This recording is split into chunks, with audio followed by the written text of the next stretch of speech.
And I wanted to start off because this kind of popped up right before we went live here, but the MLSPA, I'm sorry, did drop their free agency list. Everyone who's got a out of contract after this year, who has a pending option, and for your Philadelphia, not an extensive list, but 4 players are on there. Out of contract, as we all know, Alejandro Bedoya will be after this season.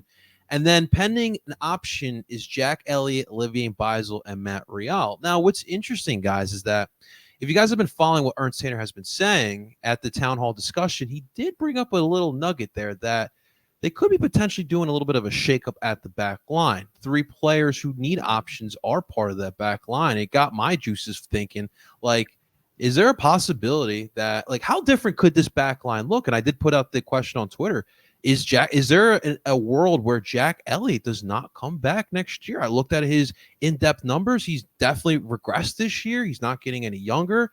And keep in mind, Glesnes in 2026 has his option. So me personally, the Union need to come up with a plan over the next 3 years to kind of not a little reshape of this back line. And obviously you need to get younger, but guys, we need depth. Like, that's something that's been killing this team, especially our boy Damian Lowe left too. So it is going to be something interesting, but I'll start off with you, Renee. I mean, is there a world where Elliott's not back in Union blue and gold next year? Ooh, that's wild to think about. Who's the 4th player? Said Mbaizo, Elliott, Bedoya, and Matt Real, which I know we all forgot because he's in Colorado right now with the switchback. Oopsies. I just feel like it's time. I feel like the writing is on the wall for that as well. We've been seeing so many changes from this group. And the thing is, a lot of people have been wanting those changes, myself included, and have been wanting the Union to change up the roster, to stop running it back with the same group, to bring in some fresh talent. And for a center back, it's a really difficult position because you don't rotate it. That's partly why I felt like they weren't able to come to terms and keep somebody like Damian Lowe. You do need to have a backup center back, just like you need a backup goalie, Columbus. But you need to also make sure, and we'll get into that because that's a crazy story, to be honest. But you also need to make sure that you have 2 center backs you can rely on that are healthy or better chances of staying healthy, because you can never, of course, predict that. But also got the talent, got the youth. And I do feel like for Jakob and for Jack, they've played so much on the back line for this group. Yes, this team's been one of the best defensively, but I think it's a sign that it's just lately the struggles, especially once Andre Blake went down, was a sign to me this defense is not as organized and as spry as they used to be. So who goes? You have a young Nate Harriel. You have a Kai Wagner that I feel like is in his prime in terms of age, experience, consistency, and it leaves the 2 center backs that are the 2 quote unquote areas of weakness. It's a really tough discussion to even have, but in reality, for the back 4, those are the 2 weak players that you have, weaker players of the 4. So if one has to go, I actually think Jakob Glesnes has been regressing a bit more to me than Jack Elliott. I've been enjoying the grind, the scrappiness we've been seeing from Jack. But Jack also has been looking a little bit different. I don't know if you guys picked up on it too. Like, something seems like he's even, I don't want to say frustrated, but like he was always this quiet, mild-mannered, didn't really show emotion type of a player.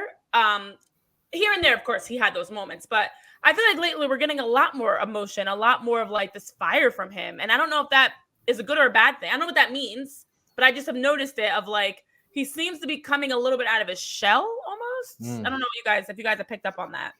Yeah, I think a lot has to do with, like you were saying, Renee, is the frustrations with this squad, with this unit, not having the depth, putting a lot of weight on his shoulders and Glesnes' shoulders.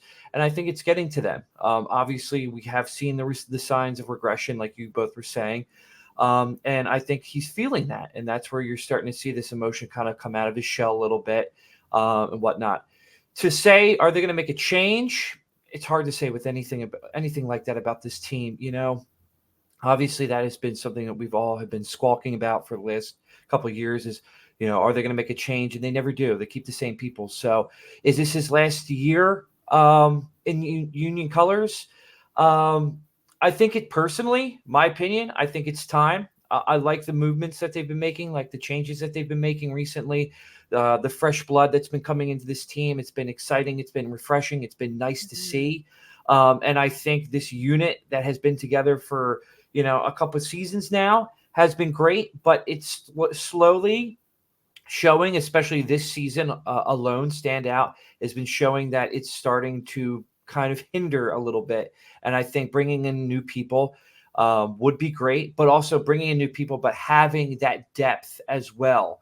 We can't just bring in one guy or two guys. Yeah. We need to have a collection of guys that are going to come in here. But I think bolstering that and bringing in some new fresh blood would be nice. It is going to be interesting. I mean, like I know no one wants to talk about this because Elliot's a fan favorite, right? Like he's a draft pick. He's Definitely. Been here since like 2018, and people are comfortable with him. But like if you look at, and Renee brought up a good point, like guys, the time period where Andre Blake was absent due to injury, that really highlighted some serious problems. This backline, this club is in general looked lost without their starting goalkeeper.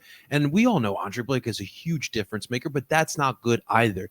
Without Andre Blake, they shouldn't have gone in that 10-game winless streak, right?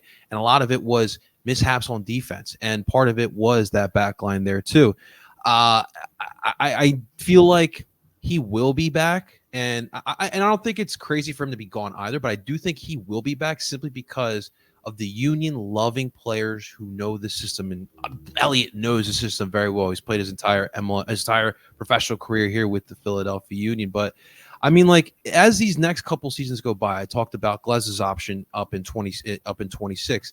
There needs to be a significant plan of, moving on slowly but surely from Elliot and Glez's, because those guys are around that 30-year mark. And look, you still want to make sure you have players in their prime, and I do feel like their prime might be closer to ending than they are in the middle of it. So these are things that they do need to start thinking about. I know we have Makanya. I know we have Brandon Craig out in loan, but it doesn't seem like those guys have any promise whatsoever. So, like, yeah, you need to go out and need to find some other options out there. The other guys who have options, Real and Mbaizo. Mbaizo is going to be really interesting. We know about the transfer rumors last year. When you're away from your wife and your kid, that's very difficult on one player from what we heard. It's going to be interesting. I feel like the Union would want to bring it. That's a player you do want to bring back because of his experience with the club, and he obviously knows how to get up and down that flank there. But it is going to be interesting. Ernst did talk about the back line getting a reshape, but what does that actually look like? We're going to have to wait and see. Yeah, and to your point, even about like Jack Elliot, for example, I do feel as though the difficult thing is everybody says they want changes around the roster, but nobody's happy with whoever gets moved. Like, who does that mean gets moved? So when it was Julian Carranza, when it was Jose Martinez, when it was Damian Love, it was like up in arms. But you can't expect changes across this roster, especially with the starting 11, and not have somebody out the door. So I think ideally what I would like to see happen is for them to start planning for the future. And I feel like Oliver Zemla is that plan for the future. And honestly, him and Andrew Rick for goal. Who is that plan for the future in terms of center back? Damian Lowe, I thought was that, but he's gone now. So what are the Union doing to prepare to have somebody that's a little bit closer that is going to be able to step in when it's time to pass off the torch? And we're seeing that in the midfield. You mentioned Ali Bedoya.